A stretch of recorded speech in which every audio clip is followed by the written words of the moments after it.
Hey guys, what can I get started for you today? Bananas away, regular? And I'll have the rip berry, but can I get vanilla oat milk and I'll add spinach and ginger? And can I substitute the raspberries for strawberries? Also add the chia and hemp seed and definitely have the power booster and the collagen booster. And can I get that blended twice? Wow. For Alicia, Custom Chaos?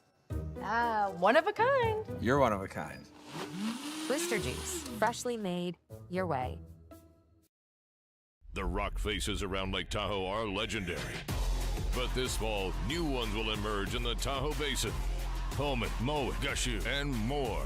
November 4th through 9th, the Grand Slam of Curling's first ever event in the U.S. is coming to Lake Tahoe, where the greatest rock stars on earth unite for 6 days of incredible curling, celebrity appearances, and après curl parties you won't want to miss.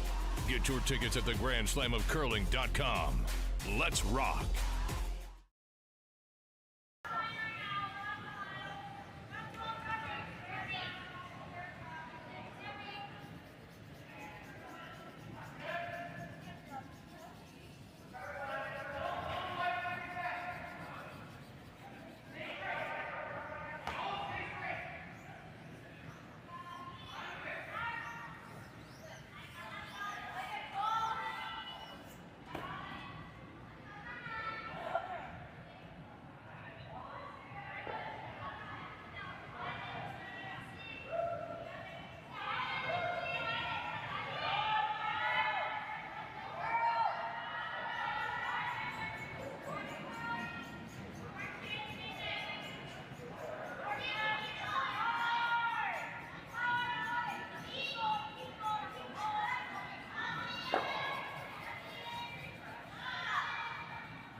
Hey, Ben, what's the Aztecs?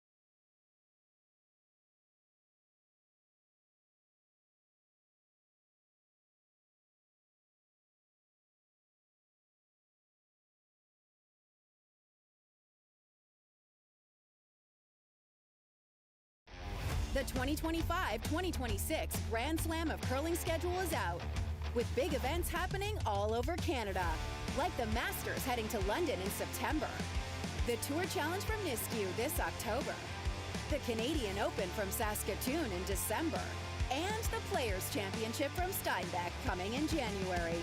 Early bird weekend and full event passes on sale now at gsoctickets.com. Let's rock!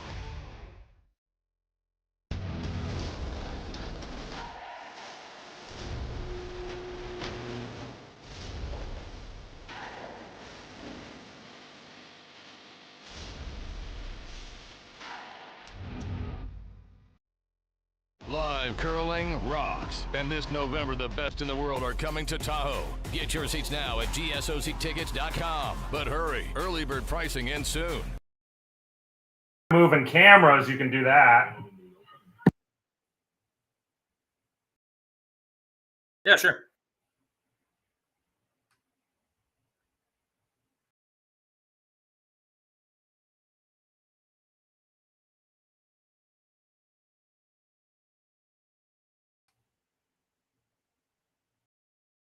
Yeah, sure.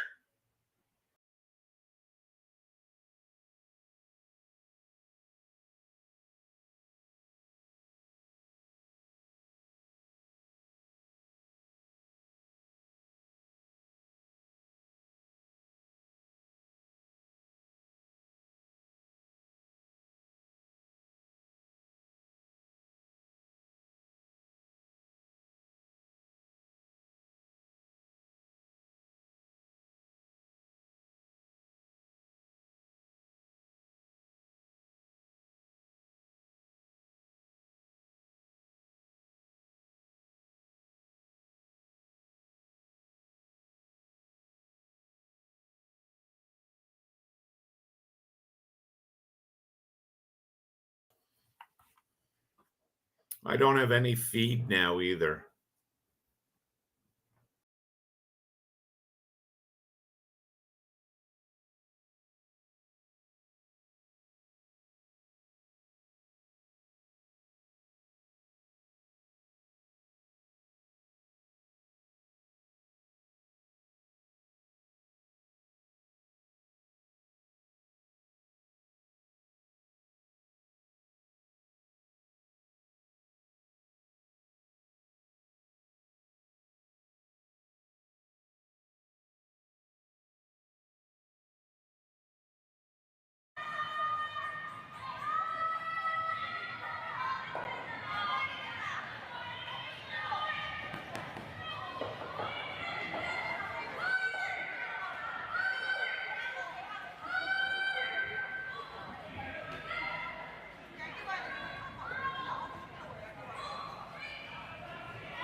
So we're back live here in the second end.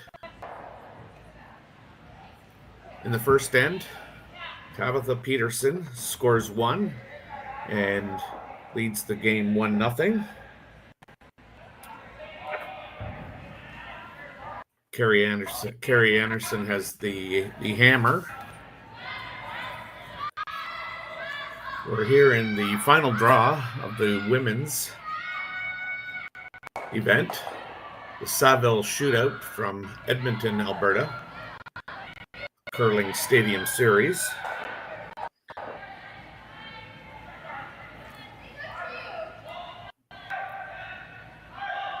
As I mentioned, we're just in the second end.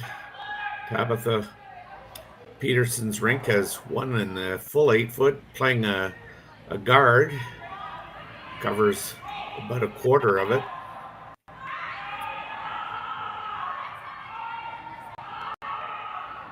Anderson's team is now going to try and play a bumper weight shot here and try and get a roll underneath.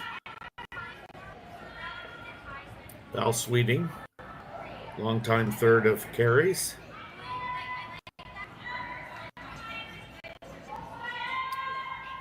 Throwing the rock with Shannon Burchard and Carly Burgess on the brooms. This looks like it's on the front.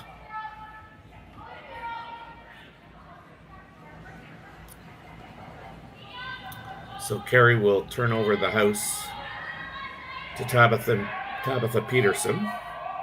And Tabitha is going to ask Corey TC to replace the rock, but maybe just a little bit further over and grab a little bit more of the center line so that she can eliminate that potential hit and roll behind the corner guards that Kerri's got set up.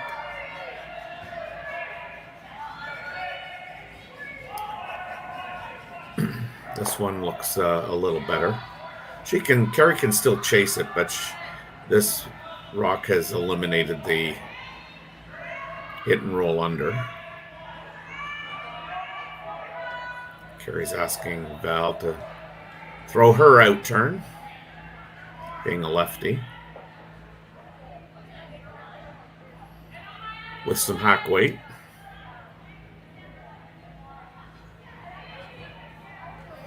Both teams 3-0, so I'm pretty confident that I can say that both teams are going to qualify for the playoffs.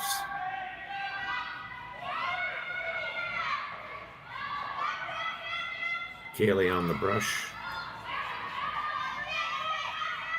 Shannon's going to now try and work it. Oh, now they're going to switch again. This is a good throw. Kerri would like to get this out of the rings just a little bit underthrown. I don't think Tabitha is going to be able to leave that there.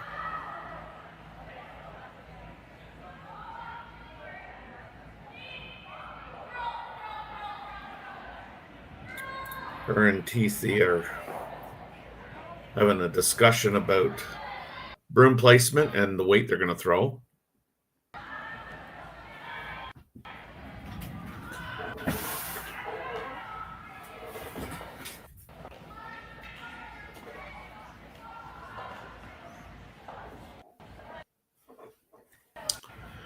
So 20 women's teams started this event, playing in 4 pools of 5 teams. They play each other once for a total of 4 games. Top 8 qualify.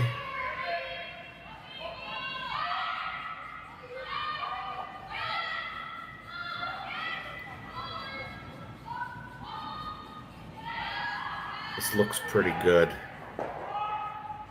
Excellent shot. Well called in the house. Sweepers did a good job. And Tabitha threw it well. So now, I mean, I think Kerri ideally would like to hit a little bit more than half a rock and make that double stick around. Because if she doesn't, Tabitha will just try and go around the guards there.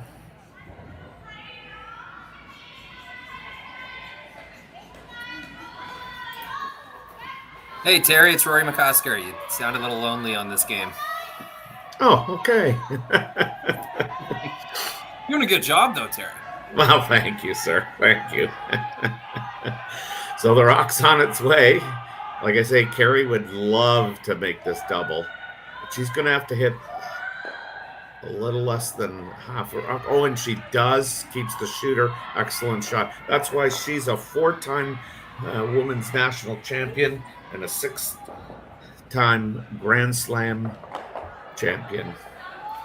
That's a good one. That's a good one for Kerri to get under her belt in the second end. That's her bread and butter, those shots. She's always been a super strong hitter. And early on in this game against like another top-ranked opponent like Peterson, that's exactly what the Einarson team wants to see, is the skip make a shot that they know she can. But it's going to be very rewarding for them here.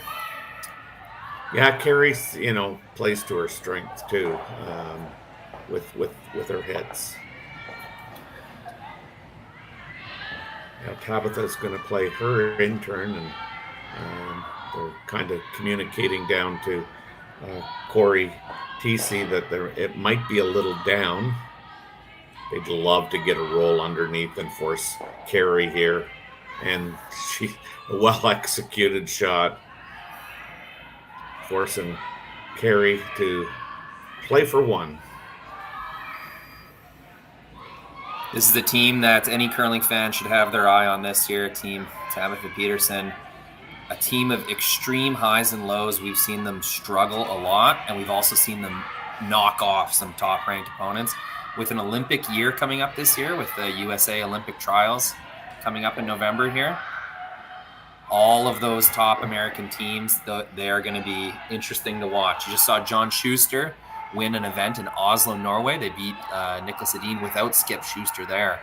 So that just goes to show that it's game on for those Yanks curling south of the border. They got a lot to play for this year. Yes, they do. So now this is Kerri's intern draw for one. She needs full 8 foot and a little bit more, I think. Oh no, she just needs to bite the 8 foot. They're sweeping it. Looks good.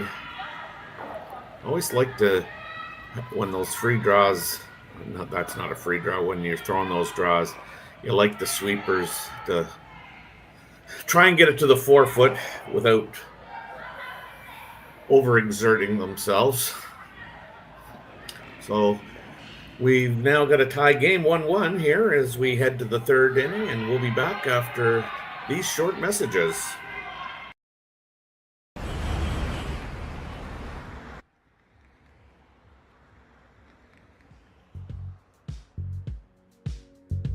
That's life. That's what all the people say. Hey guys, what can I get started for you today? Bananas away, regular?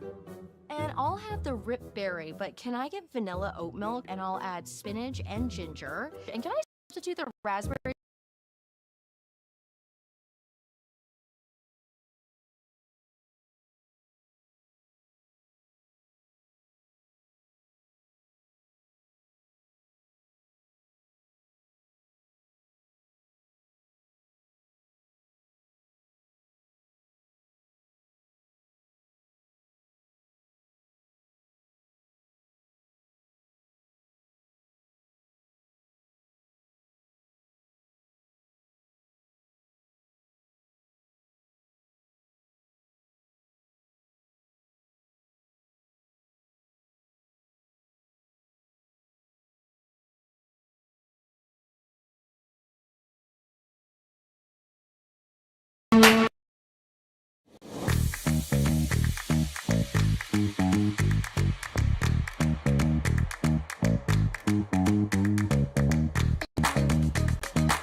Welcome back to the Saville Center here, where the women are contesting the curling stadium series here, the Saville Shootout. Each team here has had an opportunity with the hammer and has failed to generate a deuce. And now we're turning the hammer over to Tabitha Peterson's team. And we're just watching now Carly Burgess throw her second rock of the end, trying to come around everything here. Line's great by the looks of it.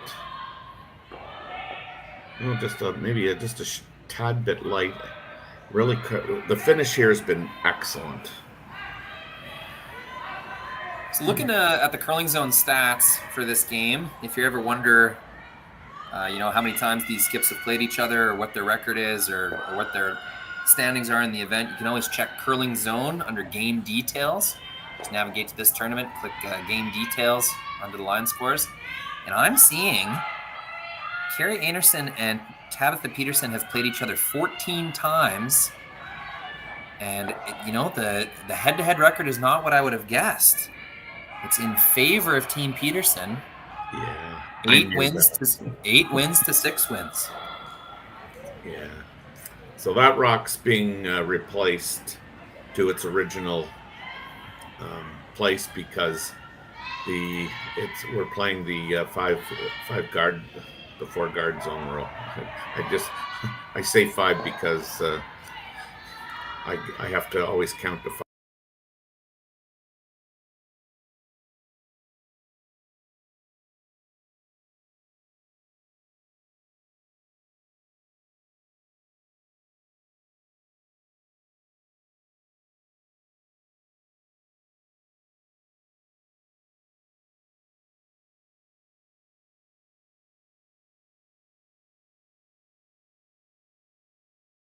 Didn't say anything about it. Neither team was really used to it yet.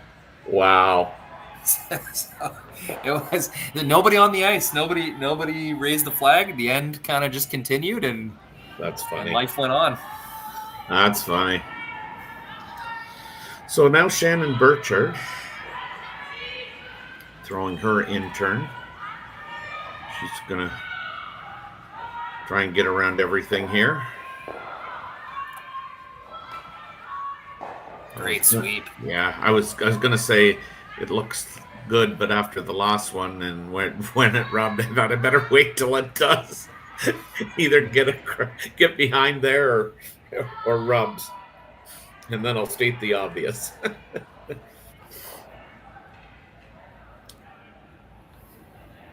Now Tabitha is asking Tara to take a run at this double. Her intern.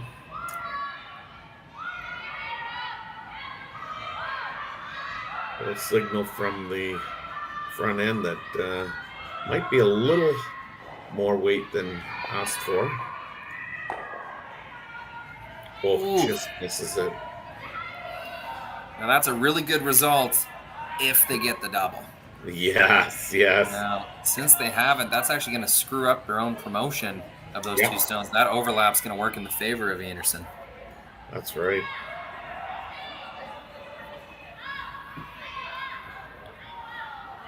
I don't think Kerri would be upset if they got around this again.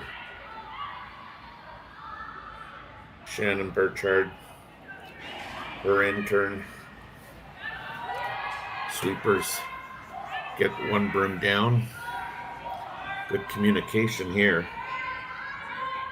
I'd like to, if anything, show just a piece of it, but this is going to be a real late curl to get it behind. And they didn't do that. Now, it'll be interesting just here to see what kind of weight that Tabitha Peterson asks for, because they can get to the nose for sure, make the double, potentially sit 3. Looks like she's throwing a fair bit of weight.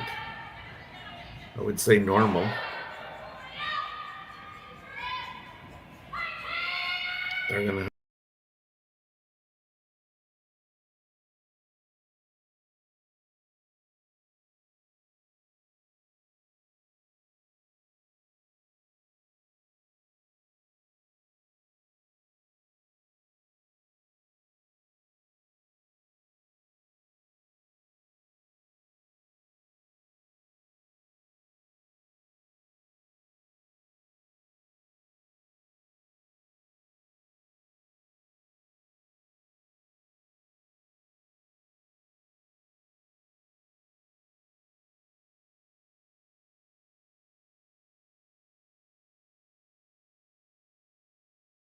Sweepers are really going hard on this.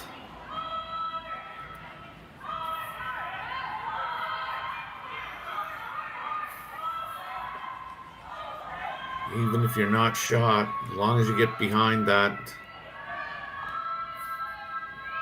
I think Tabitha can remove that stone, and depending on how much weight she wants to throw at this, can probably stick around for another counter out on the wings.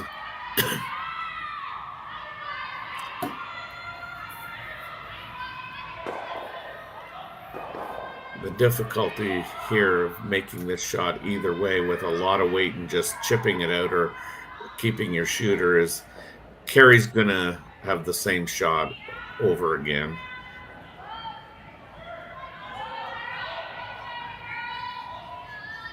I'll try and carve this. Got a long way to go. Yeah, I don't think they're... Oof. Tough one. Yeah, it really is, because again now that changes the scene here a bit too. Although if Kerri plays this, I mean, this is going to be a fresh path. It's always tough when you are looking at a really good situation kind of early in the end. Yeah. Especially with hammer. So you know that you have 3 counters in the rings. You almost feel like you're forced to keep the big end alive. And, you know, it's always just one shot away from that kind of what used to be a really good situation sort of spoiling itself. So it's almost getting too rich too quick. Yeah, and I mean, I'm never going to tell Kerri what she should be playing. But I was kind of thinking that she would just try and promote that her rock in them. I don't know if it's on the center line, but yeah, on the center line there. Yeah. Yeah, I think the thinking is it's easier to draw to a place than tap to a place. So we'll just take the easy path and Val does what Val does. Yeah, that's a really nice shot. Awesome shot. But now I guess not. I was going to say I wonder if the possibility exists to chip that off, but I don't think so. I think you don't have enough of that. The yellow rock on the center line. But Tabitha and Corey are going to have a chat about what they see, what they like.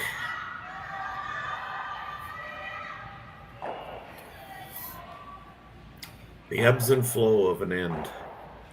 Yeah, there's still lots of opportunity to score a few here. Like, yeah, you got to draw on either side. You could follow Val's draw, pretty tough. You get a little half tuck on the in-turn side. Either one's gonna have its own sort of opportunity. Yeah, 3 rocks left here. 4 foot still wide open. The end's no way dead, but it's difficult to shake off that feeling of, oh man, we really had a good one cooking here. Yes, for sure. And to follow that, I mean, you're asking Corey to follow Val's in-turn, which might curl a little bit more.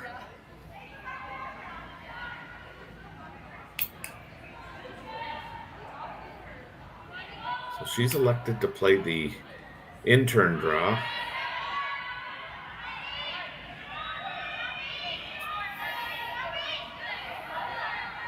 the curlers have been treated to some fantastic ice here at the Saville Center. They're going to have to really go hard to get this by, and they're not going to do it. Just ran out of steam, Terry. Yeah. The line looks pretty good. Yeah.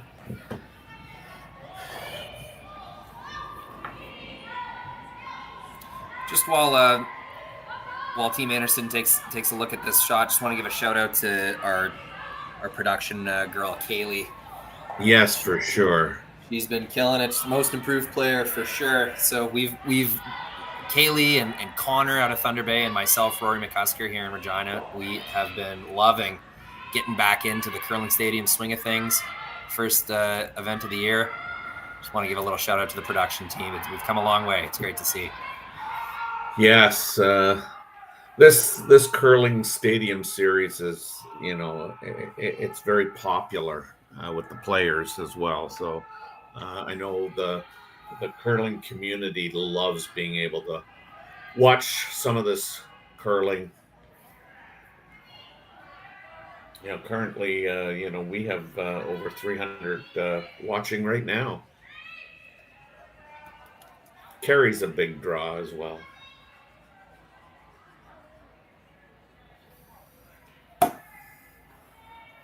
But while I mentioned, Kerri's a 4-time women's national champion, Tabitha is a 3-time women's national champion in the States.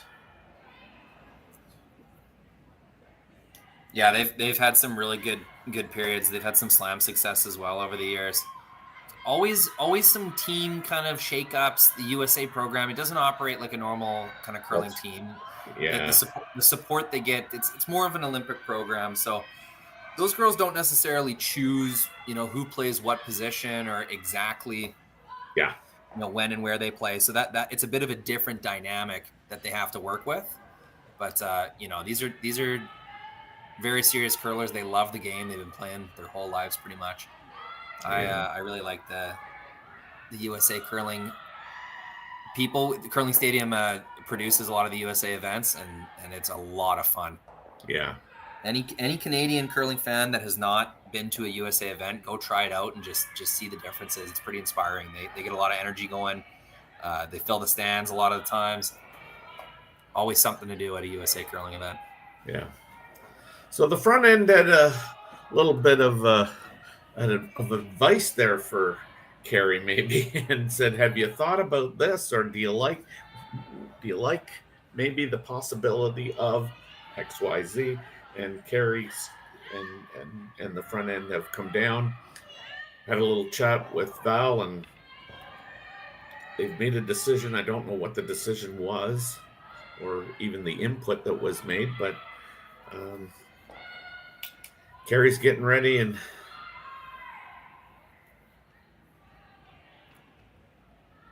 she's going to throw the intern. I don't know if she's trying to come in or whether she's just trying to make sure she provides a little bit of protection to that yellow stone. And I would say, given where the rock is at this point in time, it looks like it's got plenty of weight, and they're coming right in and around. Yeah, you got to treat that overlap situation like a guard. The only thing she couldn't do there is tick off the red and kind of open it up for promotion. I think that's a pretty good result right there. That's excellent. Quite a bit of finish in that ice, Terry. When that crossed the hog line, it was out in the 12 foot. Yeah. Swooped right in. Yeah, I got 14-2 on that draw. So I mean, the ice has been nothing but fantastic in my opinion. As a viewer, lots of good curl. It can be a little weight sensitive, so it does require you to navigate weight and the broom. The brushing is, I mean, I've always been impressed with the way the sweeping has developed over the last 10 years. And at the women's level, I mean, sweeping.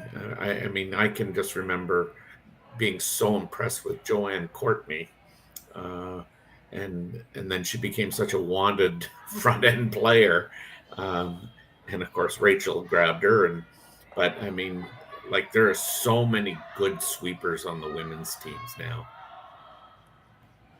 Technique's really improved. Yeah, for sure. You're seeing the effects of it as well. Yeah. The ice has gotten more responsive to certain sweeping techniques. It's leveled off. Yeah. You still have those elite sweepers, but Sure. there's more people that can do more on the ice. It's not just how much can you bench press and how much weight. That's right. Well, again, so much of it still is about judgment, ability to pick rocks up out of, a thrower's hands. They're not going to get by this. Wrecked even harder than the first one, but that result looking pretty good. At least there's a direction into the forefoot. Yeah.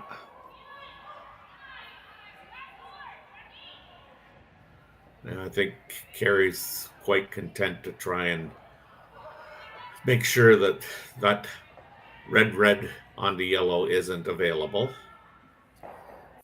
Yeah, it's only for 1 point as well, so not a huge risk. Just guard it up, and if Tabitha makes it, hats off, you get your single point. Yep.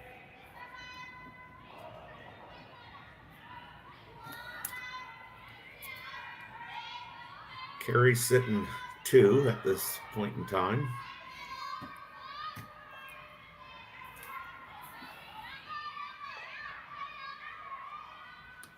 I think she'll have that out-turn draw, as difficult as it is. I think that'll be what she looks at.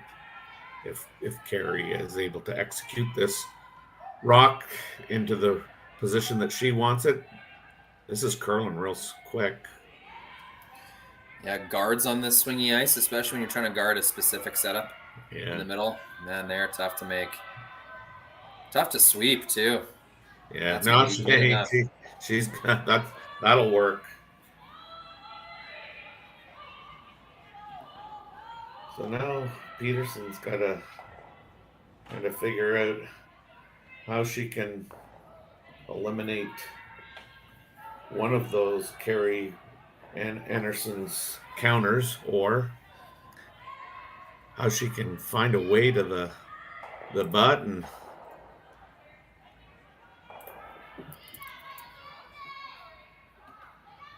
I don't see a whole lot of extra risk here, but I mean, you're going to give up 2. You're going to give up 2. I mean, it'd be really unfortunate to give up 3. And I think the only way she does that is she hits it so high that, I mean, she runs it into the red, which promotes the yellow. All right, last rock for Tabitha. Needs a big one here.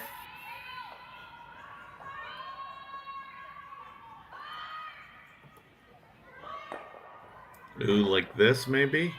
Oh, okay, no, she didn't get hurt by it. So it's going to be a steal of 2 for Team Einarson. And so that'll make the score 3-1 in Kerri's favor after 3 ends. We'll be back to watch the 4th end right after these messages. Imagine being able to stream every curling game from every sheet from any event, be it your Wednesday league game, bonspiel, or corporate event. Curling Stadium offers an all-inclusive streaming solution featuring high-quality cameras, ease of use, great reliability, and minimal installation. Offering your sponsors customizable ad space on your streamed curling games and being able to sell video packages to your corporate events for increased revenue. With Curling Stadium, you can stream to any device, be it your mobile phone, tablet, or computer. Push the feed to your desired platform, be it Facebook, YouTube, or any other social media. Curling Stadium is simply the way forward. Where it's commonplace in other sports to televise every game, we want to do the same. Curling is a global sport, and it's time it gets the coverage it needs. Make your curling club the next Curling Stadium. The rock faces around Lake Tahoe are legendary. But this fall, new ones will emerge in the Tahoe Basin. Pullman, Moe, Gushu, and more. November 4th through 9th, the Grand Slam of Curling's first ever event in the U.S. is coming to Lake Tahoe, where the greatest rock stars on earth unite for 6 days of incredible curling, celebrity appearances, and après curl parties you won't want to miss. Get your tickets at thegrandslamofcurling.com. Let's rock.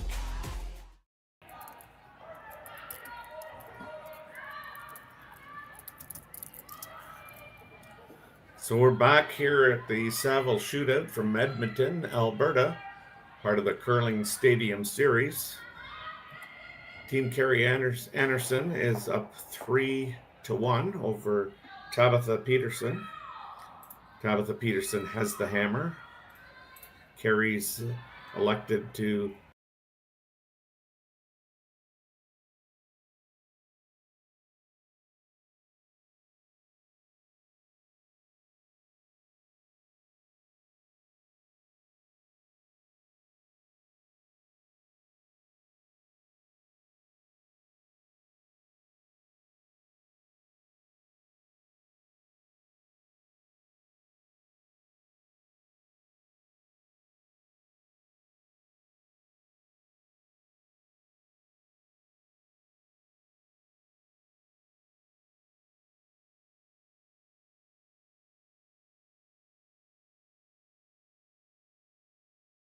now the last part of the hyphenated name, but I'm going to take a guess. Heed? I think that's pretty close. Hyde, maybe? I don't know. I mean, my son had auditory processing problem, and all I remember from English is the saying that when you have two vowels together, the first one does the talking, the second one does the walking. He said that to me 100,000 times.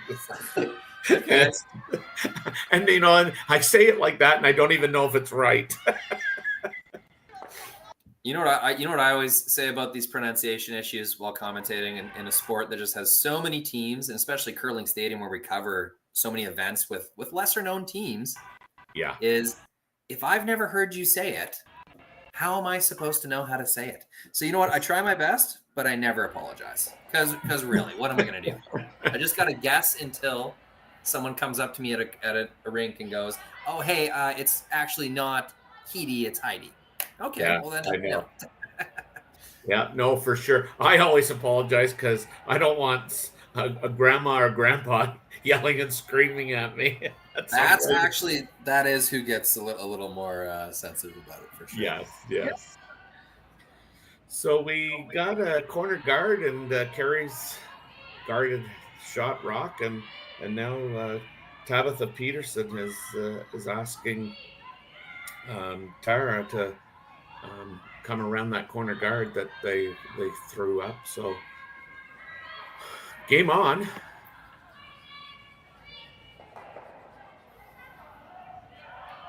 Now it's just about execution, and they're going to have to really go hard to get this to where they want it. And again, just going to be a little bit light.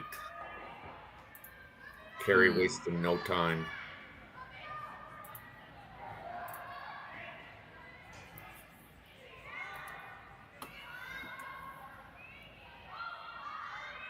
She's going to ask Shannon to remove that stone just thrown.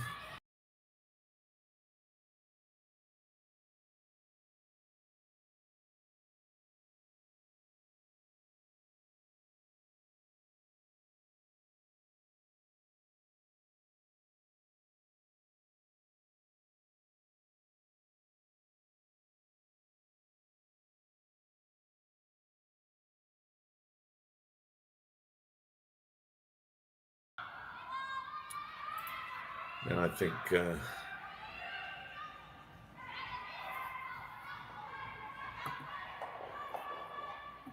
little surprised. Yeah, not using their corner, playing right into the middle. Yeah.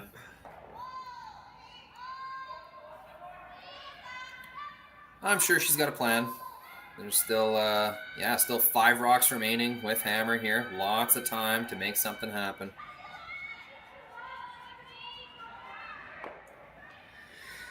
Yeah, that's why I thought she might go around again, or try to go around again. I mean, she had Tara throw it, and Tara just a little bit light, and you got to think that maybe she might have better luck, because I don't like this. Yeah, that overlap is not going to be in the favor of Team Peterson.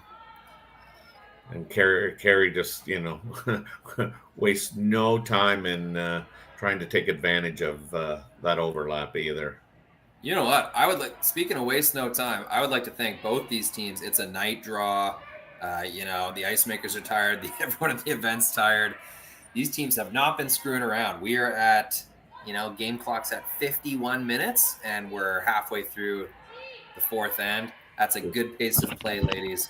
Love it. We all love appreciate it. Yes.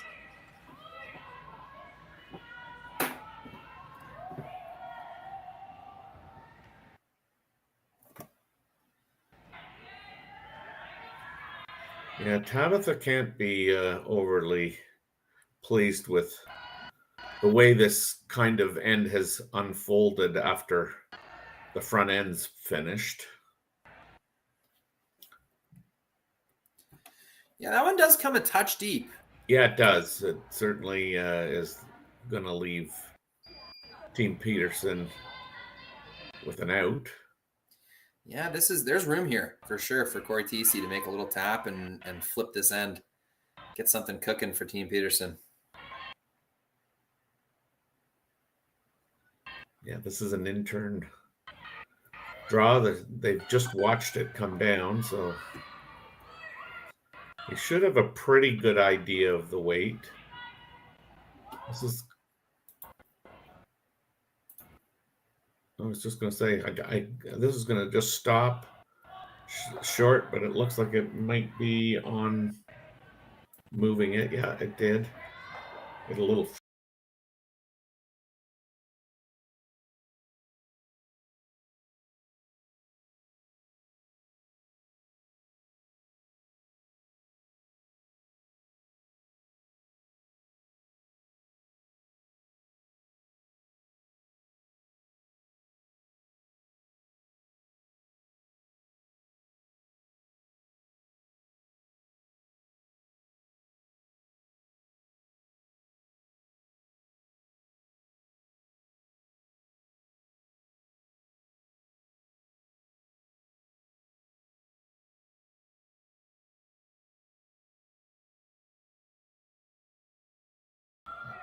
Numerous times.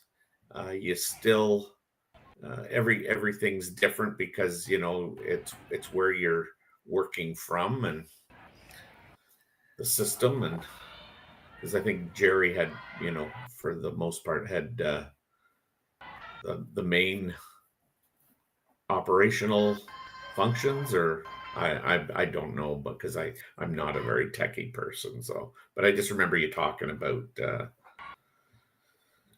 Yeah, I shout out the production crew earlier. I'll give a couple more bits of insight on how this all works. So people like Terry are volunteering their time.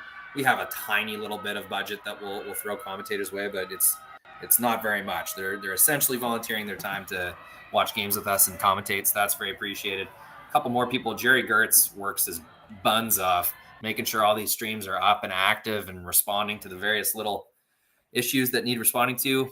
James Gordon in Saskatoon here. I can actually see him on another screen of mine, setting things up. He's very good IT infrastructure kind of thing. John Benton, he leads Curling Stadium and all sorts of new ventures and constantly optimizing, constantly working with others. Jed Brundage, there's a big team.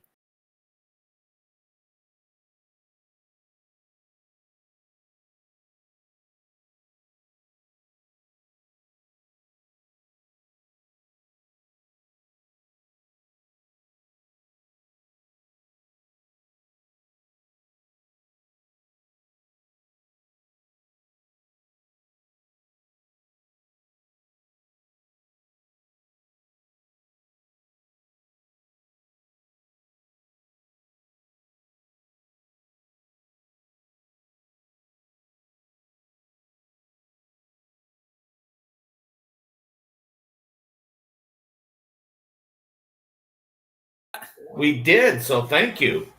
Thank you, chat. That's what you're there for. So Team Peterson had a really good shot made there by Corey TC and got one right in on the button there. As you can see, the red rock sitting one.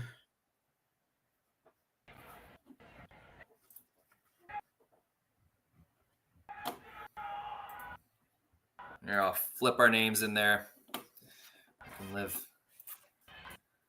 Oh, one sec.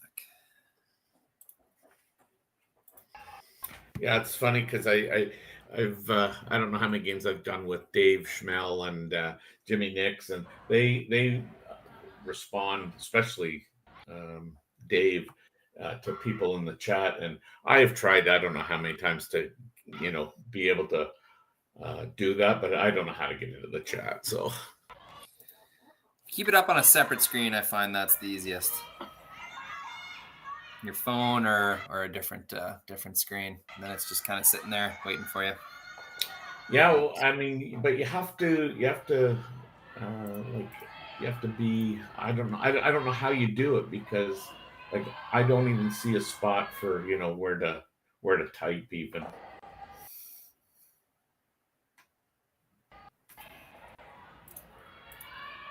I just see them doing it now. Here's another attempt to come in and around everything again. If they can get that to the button.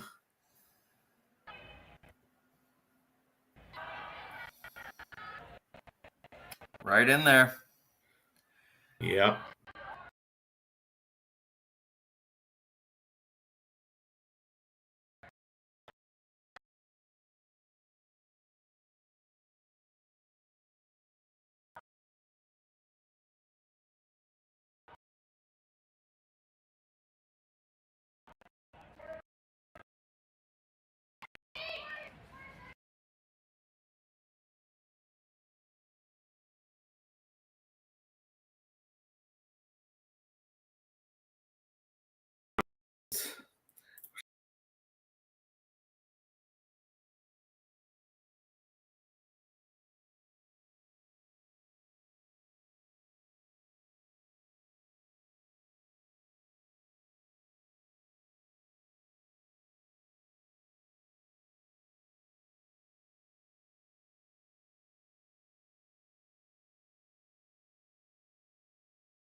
I kind of like the shot that I don't know who it is because I can't tell. I think it's Burgess.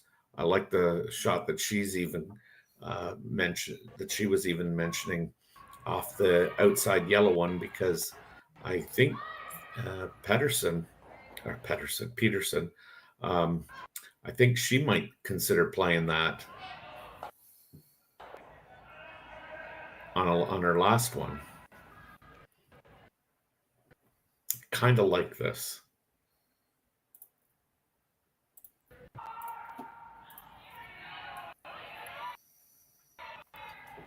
Yeah, I mean, this late in the end, it's yellow rock, red rock, doesn't matter. It's a way in.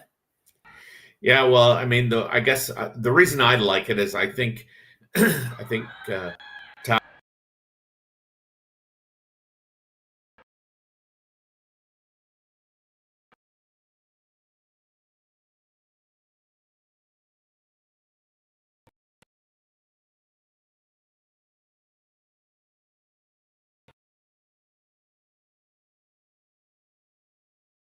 too.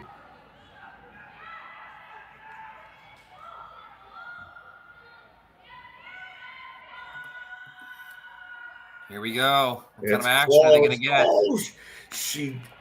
How unfortunate.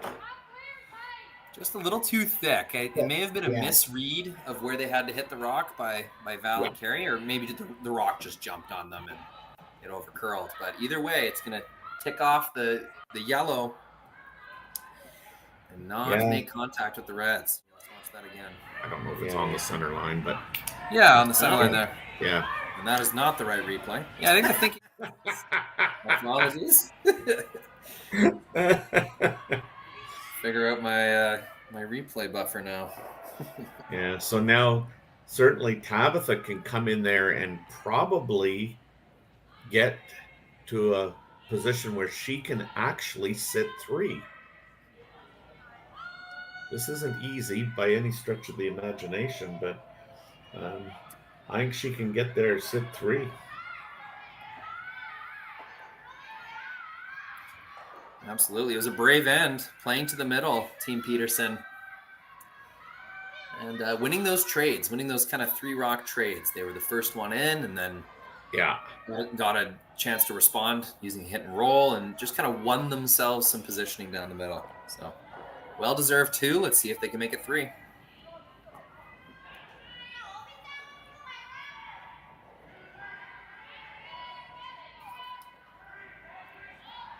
You got to keep that out there as long as you can, I think. Pretty strong scrub the whole way. Yeah. It looks pretty close. End-to-end sweep. Can they get it there? It's gonna be light. Line was good, Terry. Yeah, that was a great attempt. Just unfortunately that it came up 2 feet short. But you know what? They get 2, and that 2 kind of came out of a really great shot by Corey Teesey, and we have a tie ball game here. Or I guess it's not a ball game; it's a curling game. But regardless, it's tied 3-3 as we go to the 5th end.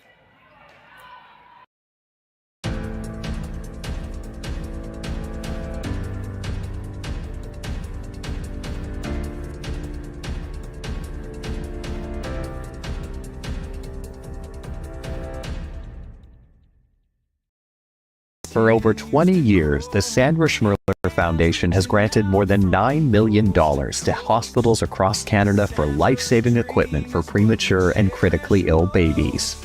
In the past 4 years alone, $4 million has been granted thanks to the curling community's incredible generosity.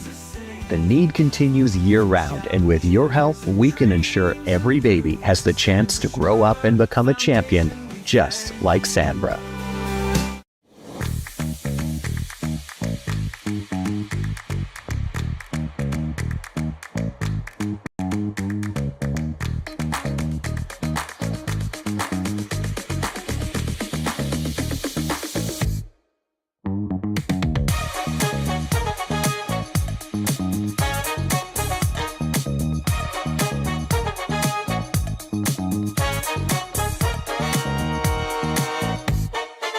Welcome to the RockShop.net, the official store for the Grand Slam of curling. Whether you're looking for the best hats, stylish clothing, fun toys, or unique accessories, the RockShop has it all. Shop online anytime at the RockShop.net for exclusive Grand Slam of curling gear, or come see us in person at your next event. The RockShop.net, where fans find their favorite curling gear. Live curling rocks, and this November, the best in the world are coming to Tahoe. Get your seats now at gsoctickets.com. But hurry, early bird pricing ends soon. Welcome back to our 5th end coverage of the game between Tabitha Peterson and Kerri Einarson. I'm Terry Corbin along with Rory McCusker. That last end, Team Peterson really turned that around with a great shot by Corey Teesey, and followed that up with a great draw by Tabitha Peterson, and kind of took 2 out of the jungle there. Yeah, that was one of those shots where if Corey misses, they're in a world of hurt. Like, there's a bunch of junk down the center, a bunch of Einarson stones to promote, really no other way into the scoring area, and TC makes a really nice one.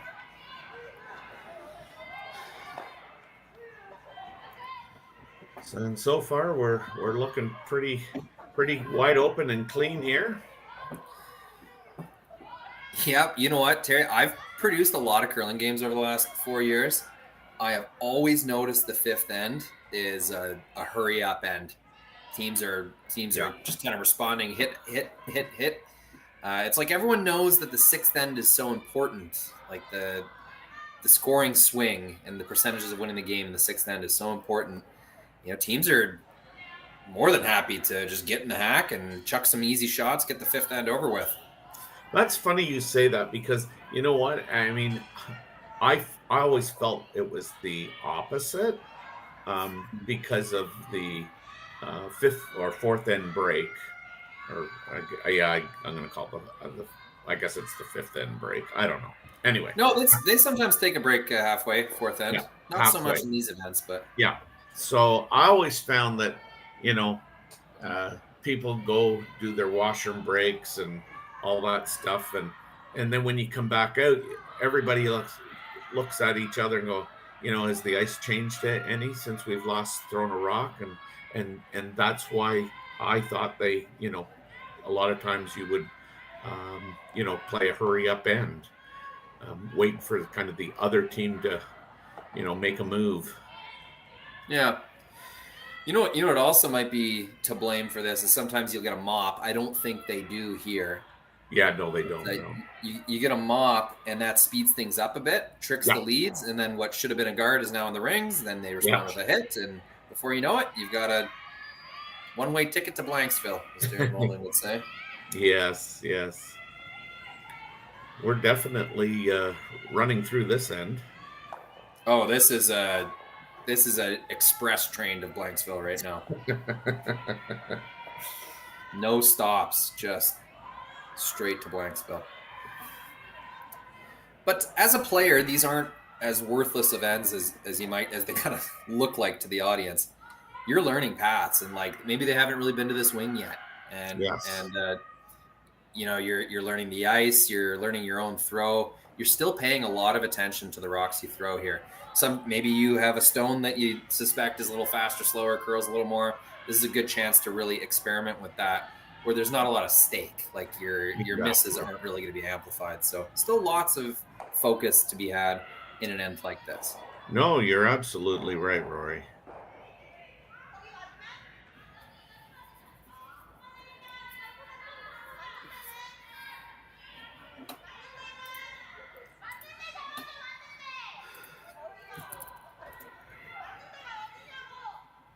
So the front end has completed their tasks. So now we're in the third position. And a burn. Oh, and it was zoomed out. Oh, how bad of luck is that? Yeah. Accidentally burns the stone. Yeah. And instead of potentially even throwing a corner guard on that, Kerri's going to just, what we used to always call, we'll play the junior deuce out. If we get it, fine. If we don't, fine.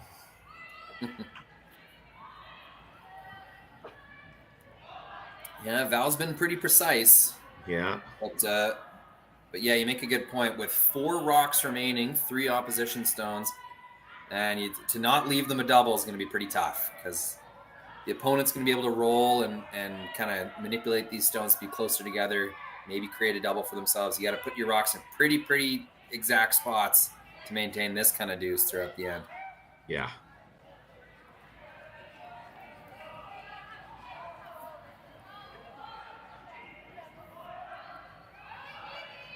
Not quite the depth they're going for. That was a big scrub just to get it there. Yeah. But now Tabitha's going to try and, as you say, manipulate the rocks to come a little closer to each other. Val has been on fire this game so far. We've seen some pretty precise shots from her. Yes.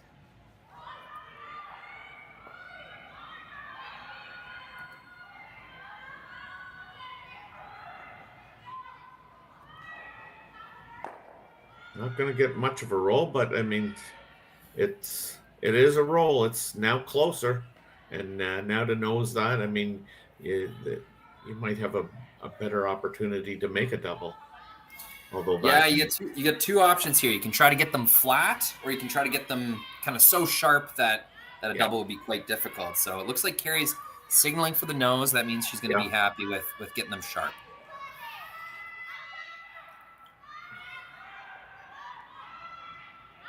thin angle. I don't know. It's tough to come up with the right words. So I'll hold this to the nose. Yeah.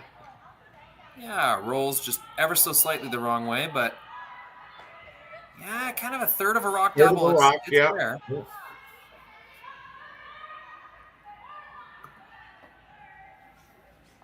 Oh, got my rocks wrong. We've been playing pretty fast. Couldn't quite keep up, so it is skip stones.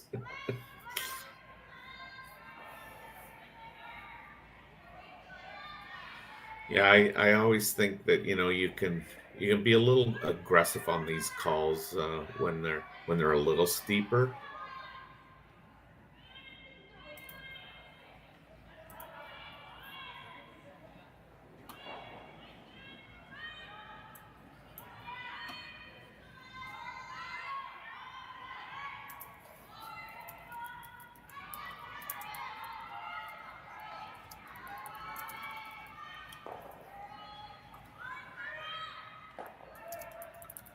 So this is Tabitha's first stone of the fifth end.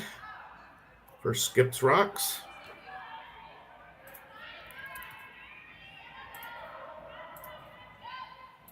I think what's really important is, she stays in the rings and moves the rock a little bit closer. She just got a nose hit, so now Kerri will be quite content, I would think, to nose this. Not a whole lot of room to roll on the broom side.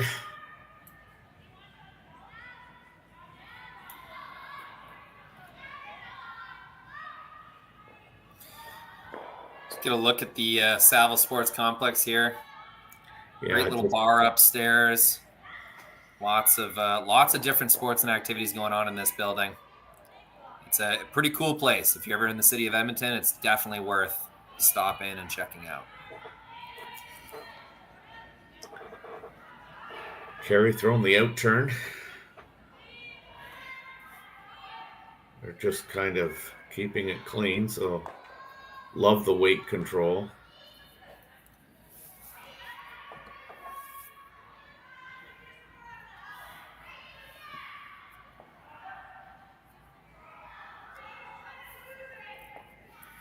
No sense taking on the double here, I guess. This might be one of those, kind of just lick your wounds and place it. Yeah, there's really no perfect spot to put this. You're just trying to make it, a percentage point or two more difficult for Kerri. I think this is more about just nailing your shot, making sure that your systems, your slide and throw is still on point. Just trying to make as good of a shot as you can make. Yeah, I think ideally, you'd actually, yeah, right out. Really, the only sacrifice here is Kerri gets to work on her draw weight instead of throwing a hit and stick.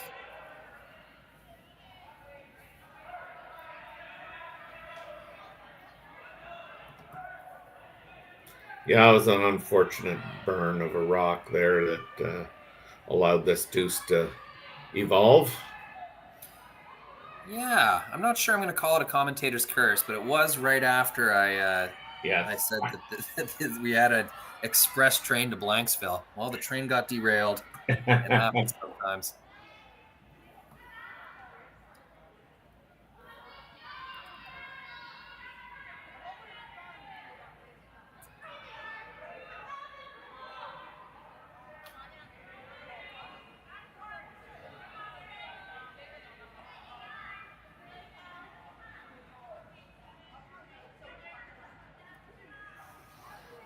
Gotta love Steve Manfred's comments there along the way.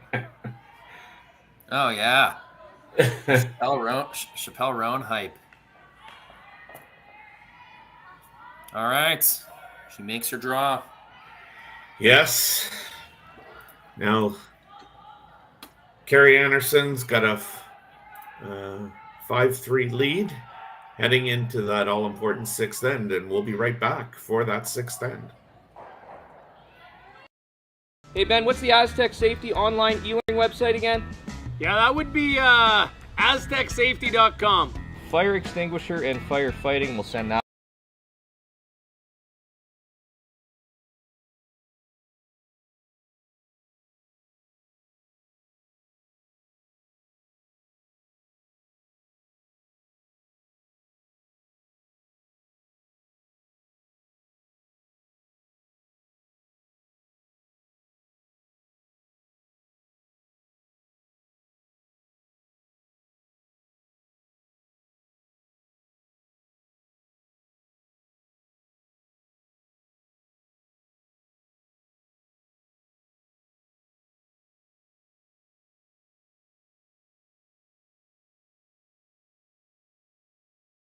Weekend and full event passes on sale now at gsocktickets.com. Let's rock.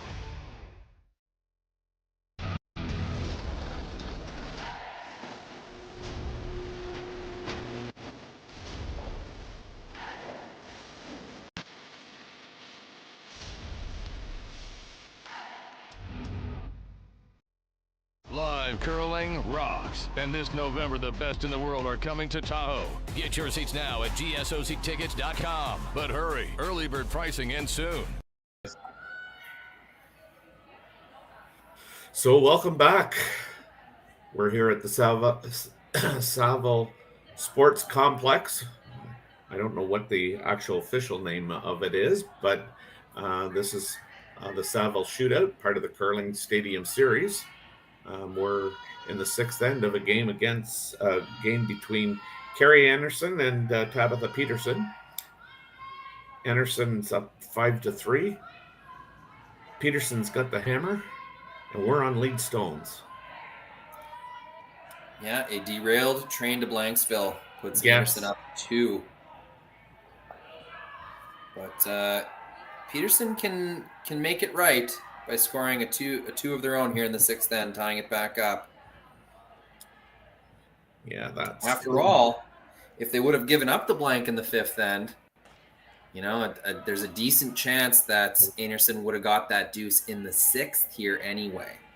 Yeah. And that would have been an even worse situation. So try to make the most of it here if you're Team Peterson and put a crooked number on the board yourself. Sounds like you're looking for a silver lining. Yeah, it's not great to give up 2 ever, but that's how I'd be thinking about it if I was out on the ice there. Okay. There you go. Yes. Yes, and looks like a familiar face behind the glass of this game. Oh yes. Trademark Toque at this point. Yeah, I was going to say the infamous Toque. So now I think they're just trying to decide, was that on the center line? Yes, it was. So that rock's being removed. You never feel, great about doing that because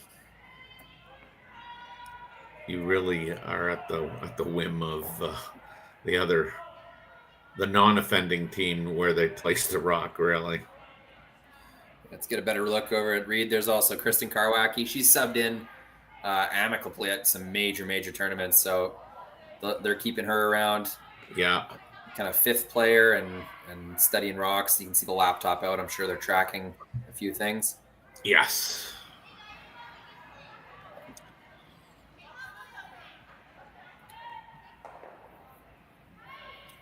So now Kerri's asking Shannon to come around this center guard.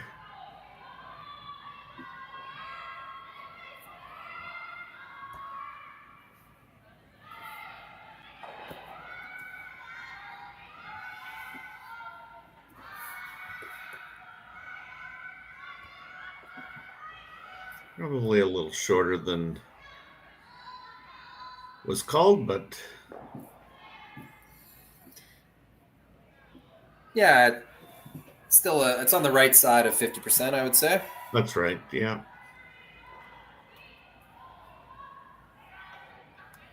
This is Tara Peterson, the second for Tabitha Peterson. I've always thought she had such a good big weight hit slide. It makes a lot of sense her playing second. Yeah. And they're going to leave that into the, or bleed that into the rings to allow Anderson to sit 2. Yeah, not a super important counter this late in the game, down 2 points, but that's right. Not ideal, of course. Hopefully they didn't cue that thing up to come into the forefoot later on. Pretty simple strategy here for Team Einarson, up 2. As long as they've got an excuse to draw the forefoot, that's what they're going to do. Yeah.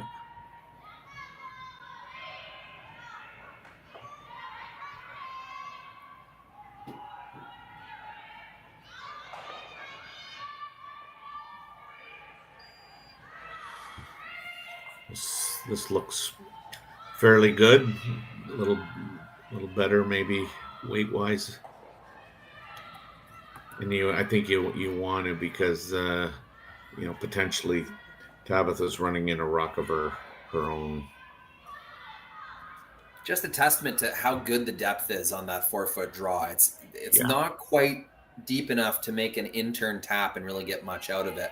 So I'm sure if that was a little deeper, Tabitha would consider that in-turn draw much like we saw in the fourth end. Yep. But that depth is just perfect, so it's not quite available for her.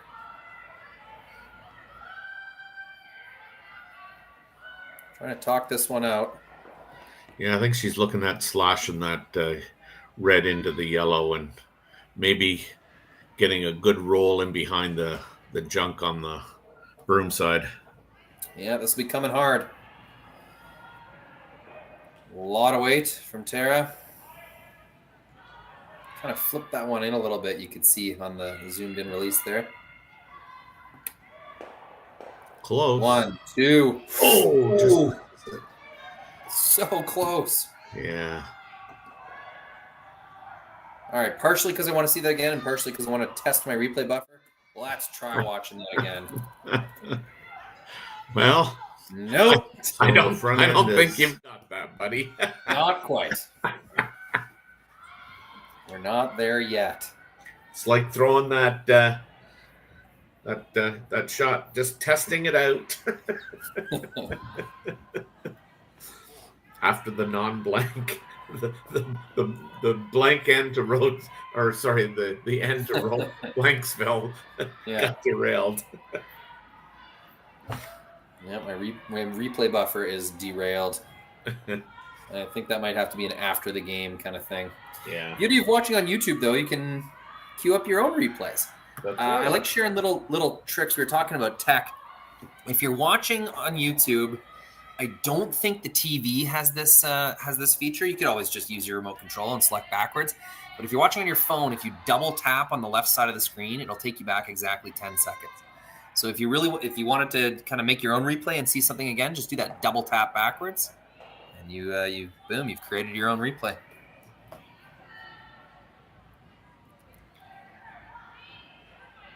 On the computer, I think on the play screen, right next to the play pause button, there's a button that'll take you back 10 seconds as well.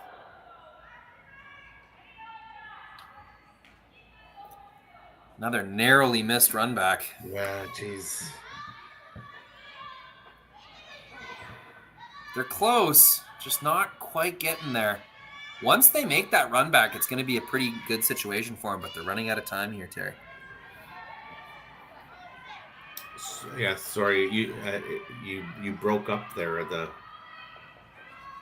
I was just saying they just barely missed the run back again. Once they make it, okay, yeah, there'll be no center guard, no rock in the forefoot, and Einarson will have to play to the wing where there's a ton of junk. So if they could ever make that run back, it's going to work out really good for Team Peterson.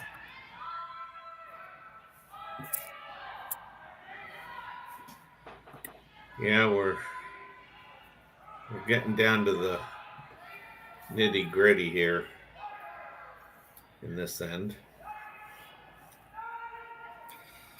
A lot of different rinks, you could probably play like a hack weight chase on that rock in the top four. Yeah. Saville Center, and this is not a rip of the Saville Center. This is just a characteristic of the ice. Once you bring the weight up, like hack or a little bit more, it's tough to get any bite and make those chase shots.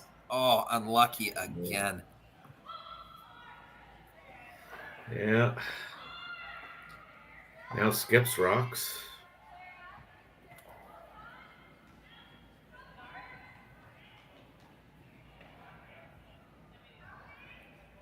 Kerri's going to elect to guard this rock, and it'll be interesting to see whether Tabitha chooses to potentially get a Skips deuce by going around that rock on the center line, or just off the center line.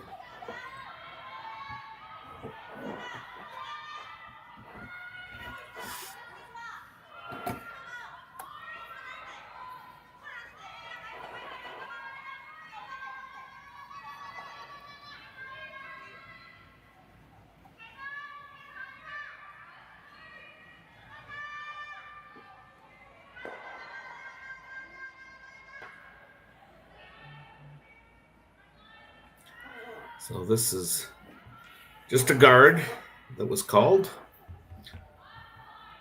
Again, needs to be precise here because you don't want to leave it open. Did it overcurl just a tiny bit? Looks pretty good.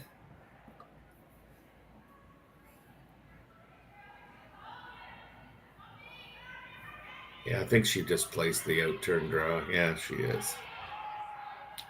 Good to see some smiles. Girls having fun. They spend a lot of time on the road together. Oh, yeah. You know, you don't want to make it too business-like. You got to remember these are some of your best friends, and it's good to enjoy these games, not take it too seriously.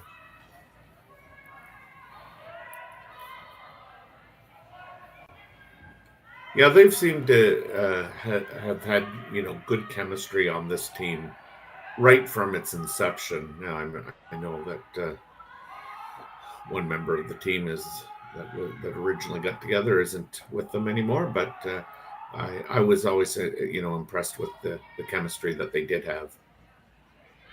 Yeah, for sure. And for those of you who haven't met them, these are real people. They're nice, nice ladies. They'll come up to you, they'll talk to you. They're not superficial at all. They're curlers, but they're people, and it's really easy to cheer for once you've met them. This is looking pretty good here. If they could just get it for shot, they did. Wow, nice throw. Yeah, Kerri says, hey, you know what? If we can prevent a deuce here, it might be considered a win. What's really impressive about that shot to me that Tabitha just made is they've been throwing hits all end. They've been trying to clear guards all end. She hasn't seen her teammates come down that path, but still gets in the hack and just aces one on a kind of blind path where both line and weight had to be perfect. That is so true.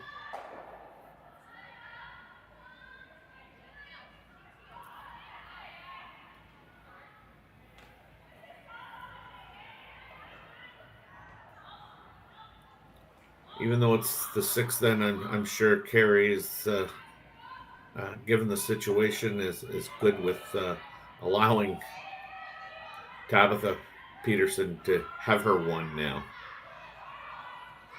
Yeah, chasing that thing's only going to open it up for two. Yeah. So, speaking of opening it up, this is curling a lot earlier than Tabitha's. It's going to knock it around. Will it leave a hole? I think if you get to the red one, Terry, it outcounts the yellow. But it does. Is the line, yeah. Is the line right, though? I don't know if it is. What you could do is play this with kind of back 8 weight just to get through the hole, and then know that you'll make contact with your red and just kind of hope it sticks around in the forefoot for 2. Yeah. Maybe not back 8. Maybe that's too aggressive. Maybe you play just full back 4 and get through that hole. I guess even if you ticked off the yellow a little bit, you'll still count your 2. I think it's there. Yeah.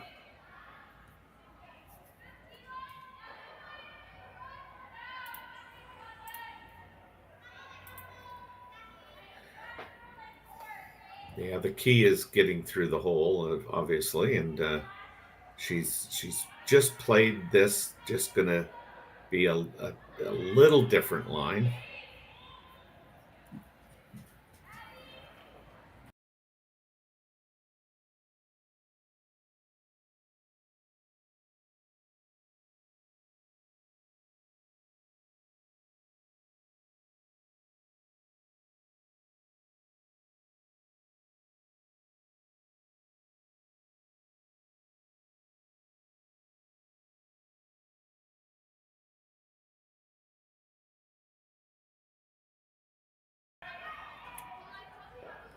So Peterson gets a score of 1 here to now trail 5-4. And we're going to head up to the 7th end away from the glass, and we'll be back to cover that live in just 1 minute.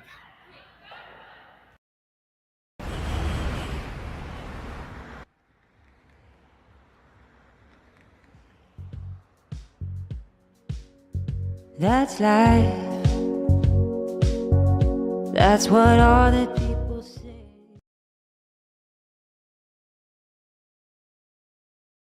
Hey guys, what can I get started for you today?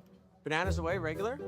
And I'll have the rip berry, but can I get vanilla oat milk and I'll add spinach and ginger? And can I substitute the raspberries for strawberries? Also add the chia and hemp seed, and definitely have the power booster and the collagen booster. And can I get that blended twice? Wow. For Alicia, Custom Chaos? One of a kind. You're one of a kind. Twister juice, freshly made your way.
We're back here for the 7th end of this last round robin game, draw 8. This telecast features Kerri Einarson against Tabitha Peterson. Anderson's got a 5-4 lead. Rory's going to correct that in a quick second. Thanks for the reminder, Terry. Because I had forgotten. Peterson going with the double center line guards. They both seem to be touching the center line. Yeah, it's a good situation. Yeah. I'm not sure if that was a light draw or whether they called it in there, but yeah, they got 2 center guards. You know, from the depth of the first one, it probably on purpose.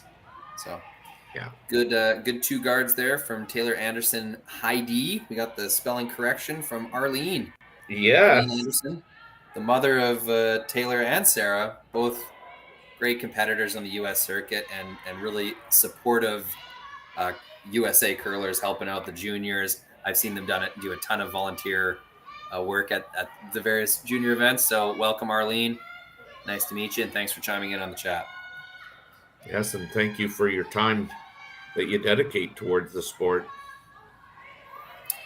Yeah, these curlers, they don't get this good on their own. You need supporting parents, and just I think back to my parents coaching and driving to the rinks and all the time and energy they put into it. Yeah.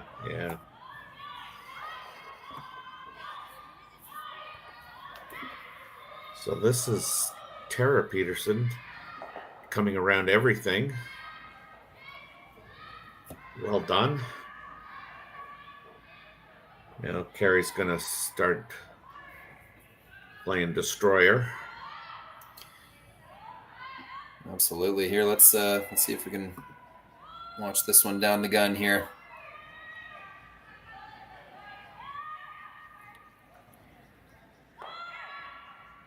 Oh, just going for the single P. Oh no, they want both. 1, 2. Yeah, we'll get it. Shannon's got that unique putting the rotation on. And you know what? Good for her. I'm sure there's been all sorts of coaches or maybe even teammates over the years, players that have maybe passive aggressively tried to get her to fix that. Well, she didn't listen to any of them. And now look at her. One of the top performers in the world. She's making it work. Yeah, you know, I can guarantee you that coaches have tried to change her. As somebody who has coached, I mean, in more than one sport too. You know, it's easy to identify, you know, kind of a technique issue, but you know what? I mean, whether it's, you know, kind of golf or whatever it is. I mean, some people just physically, you know, they either don't have the body or whatever it is to make it feel natural. And if you don't, if you know, the more you practice and it just never feels natural, then I mean, I think you're kind of, you know, not playing to, you know, your strengths. I've just always been a believer that, you know, you watch people do it and you know, you sometimes try their technique and sometimes you go like, that works for me. Yeah, agreed. I think just the psychology of sport, and especially as you're learning and coming up, you want it to be fun and you want it to feel like your own. You want to feel like you're in control of what you're doing. And, you know, at a certain extent, like that's the most important thing, is just having an athlete feel ownership over their shots, their actions, behavior on the ice, all that stuff. Now, there's a limit to that, you know. You should be open to trying new things and to improving and open to the idea that maybe you know, even though I love doing it this way, maybe there is a better way to be doing this. So there's truth to both sides. Yeah, I mean, I think you need to be open to trying all things, but at the end of the day, like, yeah, you're an athlete. In the case that we're talking about, you know, it's your body, it's, you know, your mind. You know, you got to do what you think's right for you.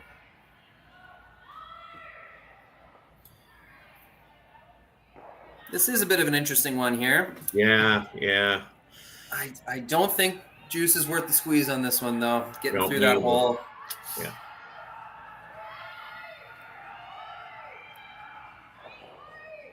She's just looking to straight peel this. Yeah, you got to think Team Peterson's just going to put up a better one after this. And yeah, that's slightly uncomfortable, but I think this is the safe play for sure. Been well done. I guess where is a better spot? That was pretty darn good. No hole, no promotion available.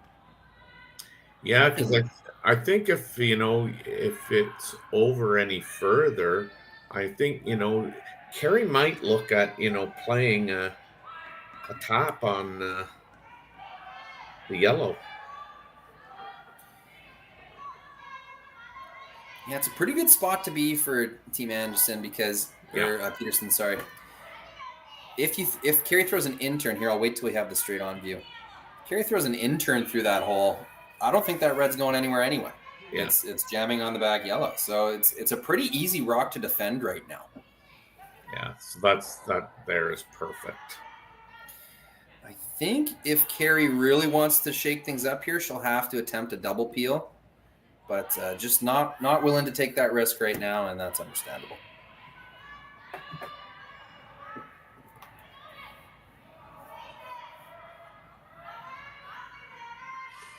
Yeah, you know, this is the kind of first spiel of the 2025-2026 season, and it already feels weird in conversations like no Jennifer Jones this year. Like she's been a staple of curling in Canada for how long? It's just gonna be different, I think. Yeah, it's got that feel and if it feels different now, Terry, wait till February and March when all these teams blow up and rearrange themselves and the flurry of retirements and these Olympic years are a fun time to be a curling fan. It's not only that, there's a bunch of international attention on curling. Curling gains a bunch of attention, new players. Yes. It's a great time these every 4 years when curling is featured in the Olympics. Yeah, I guess that was the only part that surprised me a little about her timing of walking away. I mean, she had such a great run at the Scotties. It was kind of a storybook ending, but at the end of the day, really would have liked to seen her take one more stab at an Olympic berth. Yeah, and I mean that's only a compliment to Jennifer and her legacy. But I've gotten to know Jennifer. I work with the Sportsnet Grand Slam of Curling crew, and she's doing an excellent job commentating, learning so much, taking it so seriously, taking it as seriously as she would playing, learning all the ins and outs of the industry and just trying to get better. And so we still get to enjoy Jennifer, just with her voice on the broadcast. That's true. Well, and she started that before she left as well. It was like they were working her in she was commentating games in the same spiel she was playing. So yeah. That's a lot of effort. That's really putting a lot of mental energy into it.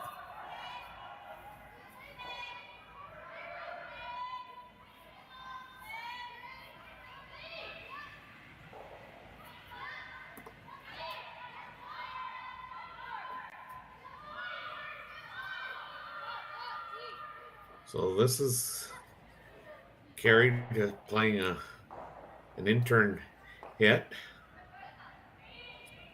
I believe she's just trying to remove the guard that was just thrown.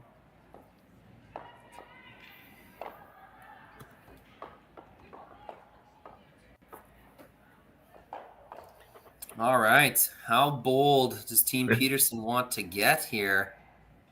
They basically have a free steal if they want it. Like, Kerri will have that long run, so I shouldn't say it's guaranteed, but they got a really good chance of stealing if they plop another guard up there. Looks like they considered drawing into lie 2.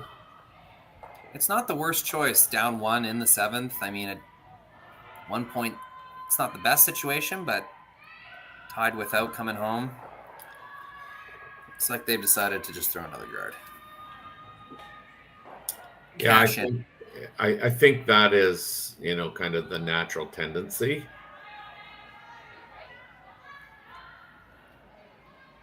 Take your chances, and I mean, again, at this level, stealing 1 in the 8th is statistically, I guess, not always in your favor, but this has got to stop. Really biting. That curled super hard at the end. You could see it hogline in. It was really grabbing. I don't think they left enough of that yellow where a promotion's going to be possible. So it does the trick. And that's this long run back she's always had. Yeah, and you could never take away everything here. There's 2 ways to make this, Terry. You could kind of nose it, lose the back yellow, count 2 that way, or you could it's going to jam no matter what. I think that's the only way to make it. Yeah. I guess you could just squeeze by the top yellow, get it on the inside, roll your shooter out, and count the 2 yellows in the rings. I guess that's the other way you can make it.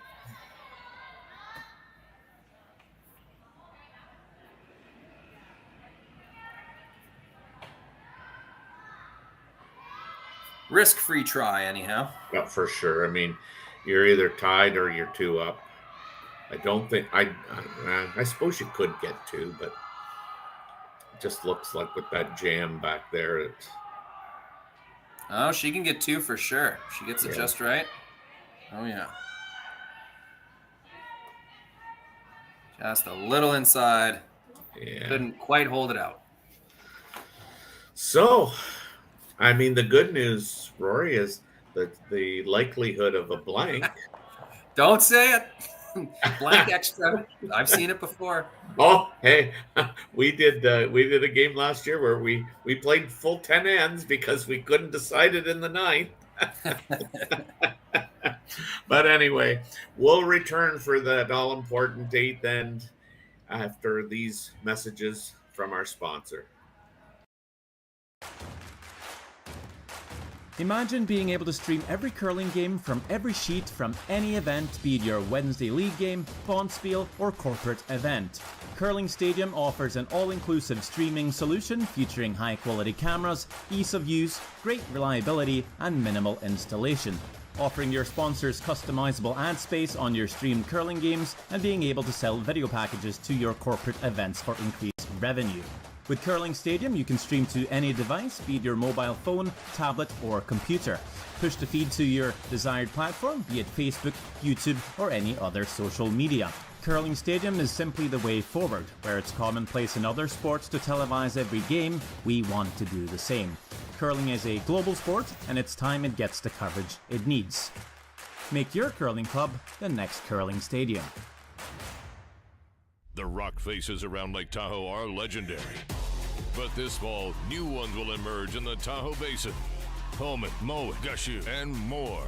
November 4th through 9th, the Grand Slam of Curling's first ever event in the U.S. is coming to Lake Tahoe, where the greatest rock stars on earth unite for 6 days of incredible curling, celebrity appearances, and après curl parties you won't want to miss. Get your tickets at thegrandslamofcurling.com. Let's rock. Like, learn this one and then break the rules. Yes. Welcome back for the 8th end here in this game between Kerri Einarson and Tabitha Peterson. We've got a 5-5 score. We've got Kerri Einarson's team with the hammer. So we've already stated it that with Tabitha scoring that one, you know, the likelihood of an extra end pretty much got diminished, but I've been reminded that it has happened before, and yes, I've been a part of it before, so. No, you've guaranteed no extra ends. If this goes to an extra, I'm locking the cameras and getting out of here. You know, you and I have talked about this throughout the, I'm going to call them our intermissions in between ends. This game has been played in with a really good pace. Like we are going to be just at the 2-hour mark. Yeah, it's like you never see that anymore. Yeah, you know, it started with international. The Canadians would complain about international teams. Oh, they're playing so slow, blah blah blah. Right. But somewhere along the line, the Canadians slowed down themselves, and now at these events with no timers, which is understandable. It's an army of volunteers to time a game properly. Oh God, yes. And you know, it's just slowly but surely the culture of the competitive game has shifted to, you know, people taking their sweet time in the hack, lots of discussions between shots. There, you know, there's a bunch of reasons why the games are taking longer, but they definitely are, which makes this so much more significant that we're, like you said, we're at that 15-minute per end pace. Yeah. Pretty incredible. Yeah. So as we start this end, I mean, we've if you're Team Peterson, like, you know, you got to be pleased that you know, you've got two rocks in the out front, and I mean, I'm sure they don't really mind where the Einarson rocks are right now, but it's a good start.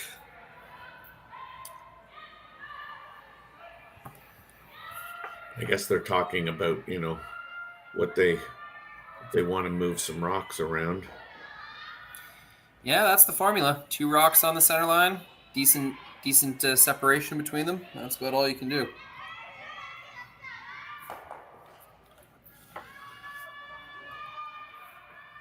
So it looks like they've chosen to try and push that one into the, behind the tee line for sure.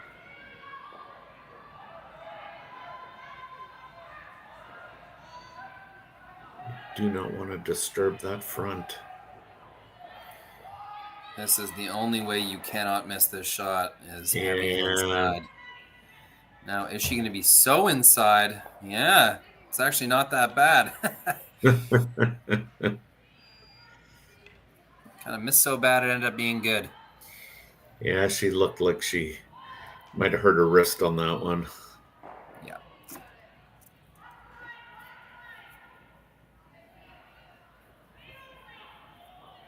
So now Kerri's asking Shannon here to potentially make a double peel.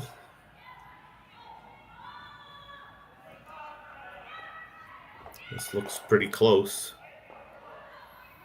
Moves 3 red rocks. Fantastic.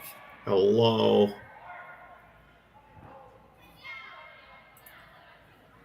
Great shot, Shannon Burchard. Yeah, these are the situations in these like tie game or extra end situations near the end of the game.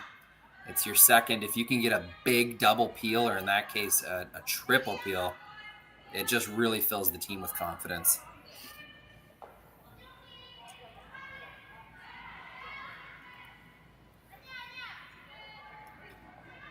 And I mean, again, not to harp on a mistake, but unfortunately,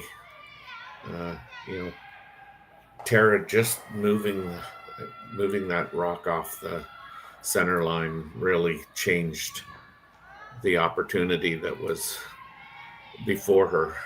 Yeah, it made the angles a little more natural to get them all splitting off. I mean, Shannon still, even if they were lined straight up, Shannon still could have moved 3 rocks there. Oh, yeah. But no, it definitely made it a little more natural for that motion.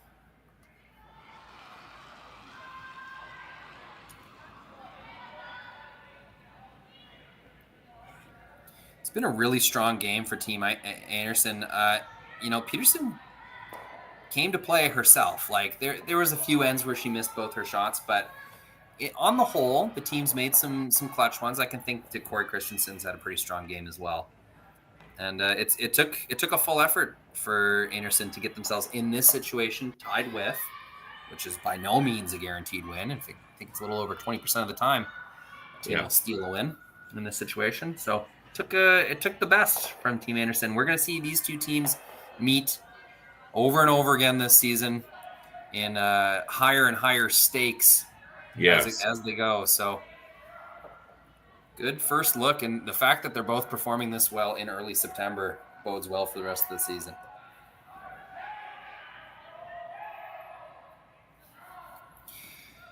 Now, not dead yet. Those 2 Einarson stones in the rings, you can make a freeze on the back one. You can tap one of those top ones on your first shot. There's still opportunity left here for Team Peterson to make some magic happen. Oh yeah, for sure. This is Val Sweeting's first rock. Pretty routine for Val. Ooh, 3 rocks remaining, choosing to come into the rings now. I thought they'd throw one more guard before doing this. The plan must be to make the freeze now, have Einarson attack the pile, and hopefully there's something behind the tee line to use. Yeah. Corey's going to skate down and get a better idea of this plan. I support this. There's no reason to rush this shot. It's a very important decision. I kind of like going in for sure myself. I mean, I don't think you can place that anywhere short where, Kerri doesn't know the ice, and Val's just having such a strong game. The likelihood of you getting an error at a Val at this stage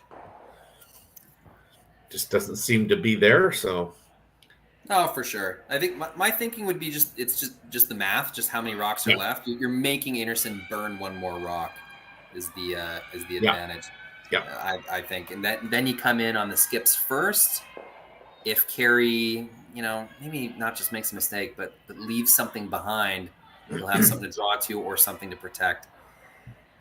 Coming in now, in my mind, just accelerates the process of these rocks moving off the middle. So looks like they have decided to guard. Yeah. Well, I mean, and yeah, your thinking is sound for sure. That's the beauty of curling. You don't have to be right. It's just about having a plan and thinking it out and just knowing why you're doing something.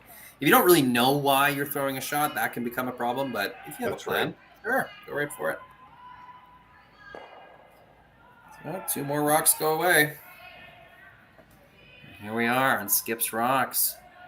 Making that freeze on the back one. The hope is Kerri either misses the run back or jams it in such a way that you're going to be shot at the end of it. And now, Terry, that rock on the 12-foot, I guess, has a little bit of meaning now. Yeah, it does. I mean, if this was kind of Tabitha's last rock, it would just be interesting to see if this would be the selection or whether she would opt to try and make the double and roll over to the other side and leave Kerri a draw. I mean, I think she probably plays this, but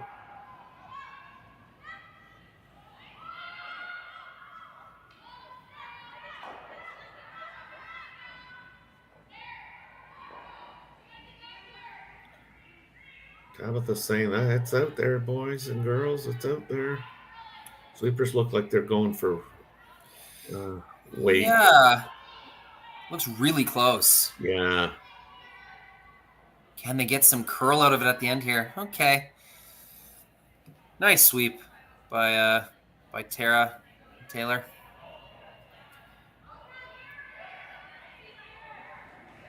They were manipulating line and weight the whole way down there. Yeah.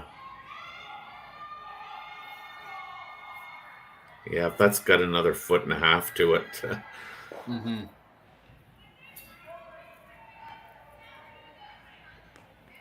So now, if you're carried, I mean, do you want to hit and take that back yellow one with you? I mean, I guess ideally that might be the shot, right?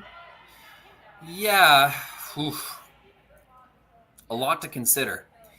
If you take the back one with you, you're risking jamming the red one into it. It's really only a few inches away. Also, if you take the back one with you, you could attempt. I guess there wouldn't really be a double to lie to.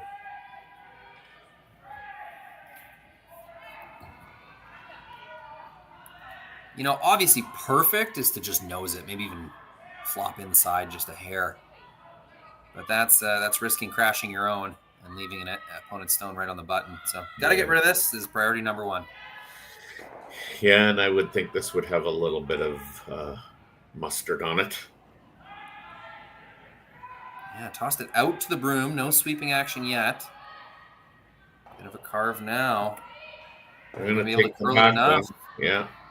Oh, and how good is that, Terry? They keep it around. Yeah. It's nice not able to freeze. Yeah, no. Now you got to actually bump it and really hope.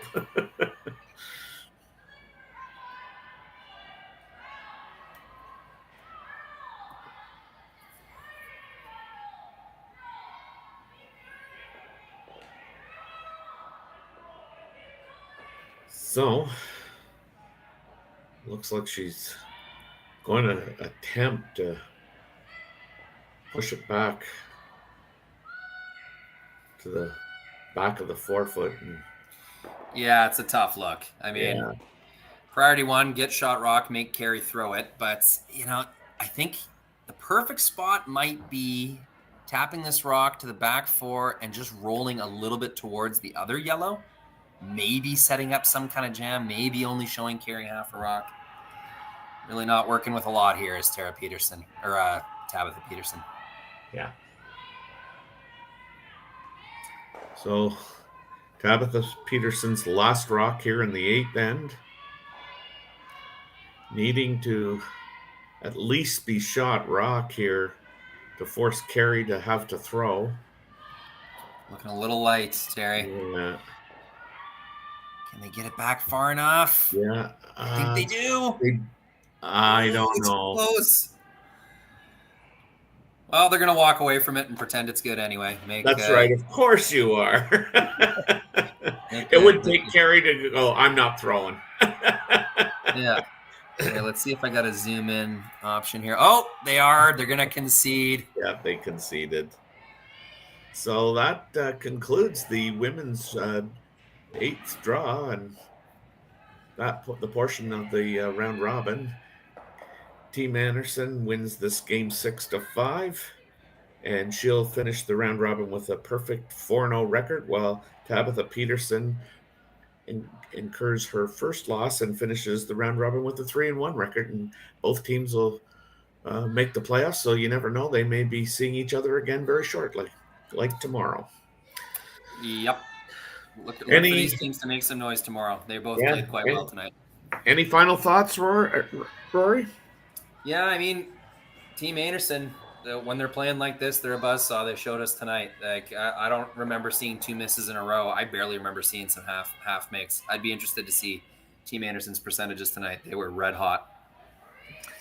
Yeah, it was definitely a well-curled game with some, dynamite shots both by Kerri and Tabitha, as well as the other members of each team. But the end result was, in my opinion, that the better team actually won the game. So anyway, for Rory McCusker and I'm Terry Corbin, and thanks for joining us. And be sure to join us tomorrow as the quarterfinals start at 8 a.m. or no, it might not be 8 a.m. It might be a little bit. Oh yeah, no, 8:30 Mountain Time. Yeah. So for all of you who stayed with us and watched a really good curling game, thank you, and we'll hopefully see people tomorrow for the quarterfinals. Good night. Terry. Good night. Don't go to bed, guys. Keep watching curling. That's right. Live curling rocks. And this November, the best in the world are coming to Tahoe. Get your seats now at gsoctickets.com. But hurry, early bird pricing ends soon.